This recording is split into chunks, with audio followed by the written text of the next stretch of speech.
तुमच्याकडनं थोडं आश्वासन हवंय शिक्षणार्धवट सोडून. शिक्षण पूर्ण करून सक्षमला न्याय देण्यासाठी आपण भांडणार, पण सक्षमला काय आवडलं असतं? तू पूर्णपणे शिकून छान ताकदीने उभी राहिलेली बघायला आवडलं असतं की नाही? ते आता आपल्याला त्याच्यासाठी करायचं. 27 तारखेला सक्षम ताटे या अतिशय युवा एका मुलाची हत्या झाली आणि त्या सगळ्या आज त्याची हत्या झाली. त्याला आंतरजातीय मैत्रीची आणि एकमेकांची असलेल्या बांधिलकीची खूप मोठी पार्श्वभूमी आहे. सक्षमची असलेली मैत्री तोडावी याच्यासाठी आचलवरती पुन्हा पुन्हा तिच्या कुटुंबाकडनं तडपडं आणली जात होती. हे आचलनी 2 व्हिडिओ रिलीज करून त्याच्यामध्ये सांगितलेलं आहे. सक्षम ती 18 वर्षाची पूर्ण होण्याच्या आधी एकदा तक्रार करून त्याला पॉक्सोमध्ये अडकवलं होतं, पण त्याच्यातनं ती 18 वर्षाची पूर्ण झाल्यावरती तो गुन्हा खोटा होता, माझ्यावर दडपण आणलं होतं हेही तिने सांगितलेलं आहे.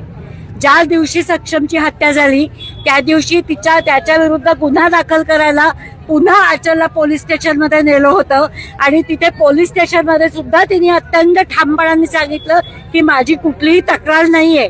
आणि आचलच्या बयानानुसार पोलिसांनी तिच्या समोरच तिच्या भावाला सांगितलं की तू एवढ्या बाकीच्या सगळ्या प्रकरणं घेऊन पोलीस स्टेशनमध्ये येतो, त्याच्यापेक्षा त्या मुलाला मार आणि मग पोलीस स्टेशनमध्ये ये. या सगळ्या गोष्टी आचलने तिच्या व्हिडिओमध्ये सांगितलेल्या आहेत.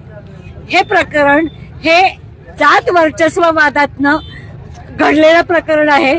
पण दुर्दैवाची गोष्ट अशी आहे की असे प्रसंग जेव्हा घडतात तेव्हा कित्येक वेळेला त्या मुलाची पार्श्वभूमी ही गुन्हेगारी प्रवृत्तीची होती याचा जास्ती बाऊ केला जातो आणि त्याच्यामुळे घडलेल्या गुन्ह्याचं एक क्षुल्लकीकरण करणं याचा एक जो जाणीवपूर्वक पोलिसांकडनं प्रयत्न केला जातो तो होऊ नये आणि त्याच्यात सक्षमला न्याय मिळायला पाहिजे.